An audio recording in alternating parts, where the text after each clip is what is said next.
It is a statement that has torn the veil off the face of the Nigerian justice system and exposed the scar that many have been too afraid to point at. It did not come from an IPOB member. It did not come from a Southeast governor.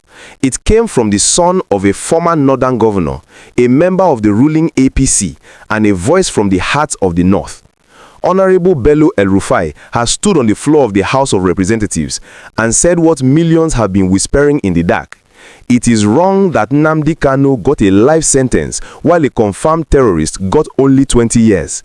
If you are watching this, you are witnessing a rare moment of truth in our national discourse. The headline is not just a political comment, it is a moral indictment of the Nigerian state. Today, Monday, December 1st, 2025, we are going to break down this explosive intervention that has shattered the silence in Abuja. We are going to look at the two men at the center of this storm, Mazi Nnamdi Kanu, the agitator who used the microphone, and Hussaini Ismaila, the ISWAP commander who used bombs. We are going to ask the hard question: why does the scale of justice seem to tip so heavily against one region? Let's get straight to the gist of this unfolding drama. To understand the weight of Bello El-Rufai's statement, we have to take you inside the Green Chamber of the National Assembly. It was a special 3-day plenary session on national security held just last week. The atmosphere was tense. Lawmakers were angry. The country is bleeding, from the school kidnappings in Kebbi to the banditry in Sokoto. But in the middle of this heated debate, the lawmaker representing Kaduna North Federal Constituency took the microphone and dropped a bombshell. Bello El-Rufai, whose father Nasir El-Rufai is known for his own controversial stances, decided to speak truth to power. He pointed to a judgment delivered just days earlier, on November 19, 2025. On that day, a federal high court sentenced a ISWAP commander named Hussaini Ismaila, also known as Maitangaran, to 20 years in prison.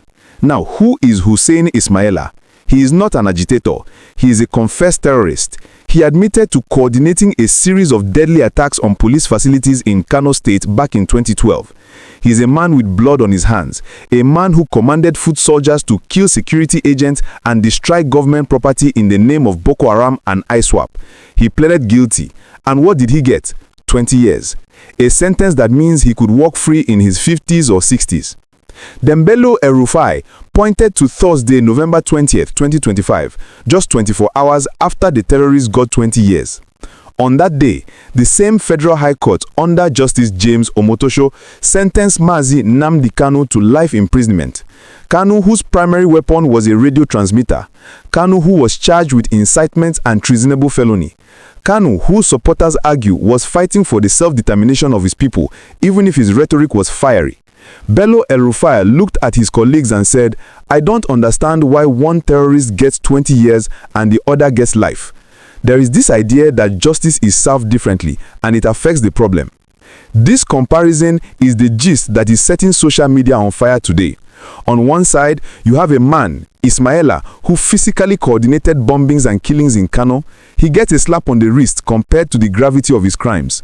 On the other side, you have a man, Kanu, who broadcast from London, whose followers committed violence, but who himself was not caught planting a bomb.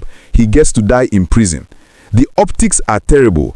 It feeds the narrative that there is one law for the North, rehabilitation, amnesty, lighter sentences, and another for the South, maximum force, life imprisonment, and python dance. We also have to look at the reaction from barrister Aloy Ejimakor, Kanu's special counsel. He immediately commended Bello El-Rufai for his courage, but he made a very important correction. He rejected the tag of terrorist for Nnamdi Kanu entirely.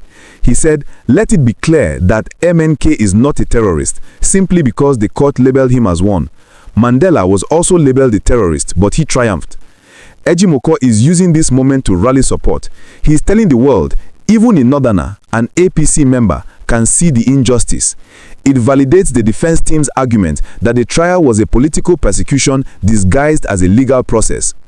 But the drama in the House didn't end with El-Rufai. Another lawmaker, Reb Laori, added fuel to the fire. He screamed, "Victims abandoned, terrorists pampered." He exposed the painful reality that while the government spends millions prosecuting and jailing and some camps rehabilitating these criminals, the victims in the IDP camps are left to rot. This connects directly to the Sokoto trap we discussed earlier. While Kanu is locked up in Sokoto, the real terrorists, the Lakurawa group, are sweeping through villages. It begs the question, is the government fighting the wrong enemy? Let's analyze Justice Omotosho's ruling again in this light. The judge said he wanted to temper justice with mercy because he's a Christian and because the international community frowns on the death penalty. So, he gave life imprisonment instead of death. But compare that mercy to the 20 years given to the ISWAP Commander. Is 20 years the new standard for actual terrorism? If so, why did Kanu get life? Is it because Kanu challenged the sovereignty of Nigeria, map of Biafra, while the terrorists only challenged the security of Nigeria? It seems the Nigerian state fears separation more than it fears destruction. You can blow up a police station and get 20 years, but if you try to redraw the map, you get life. This disparity is dangerous. As Bello El-Rufai warned, it feeds public perception that the judicial system treats groups and regions differently. When the people of the Southeast see this, they don't see justice, they see bias. They see a system rigged to crush their son while patting the other criminal on the back. It makes the job of peace builders like Bianca Ojukwu and Governor Alex Oti much harder. How do you tell the youths to drop their guns and embrace Nigeria when Nigeria treats them like second-class prisoners? So, where do we go from here? Bello El-Rufai's statement has opened the door. It has made it safe for other northern politicians to question the verdict without looking like IPOB sympathizers. It has brought the debate into the mainstream. Could this be the trigger for the presidential pardon? If the House of Representatives passes a resolution agreeing with El-Rufai that the sentencing is unequal, it puts massive pressure on President Tinubu to correct the imbalance using his prerogative of mercy. The argument is no longer just about mercy for Kanu. It is now about equity in the justice system.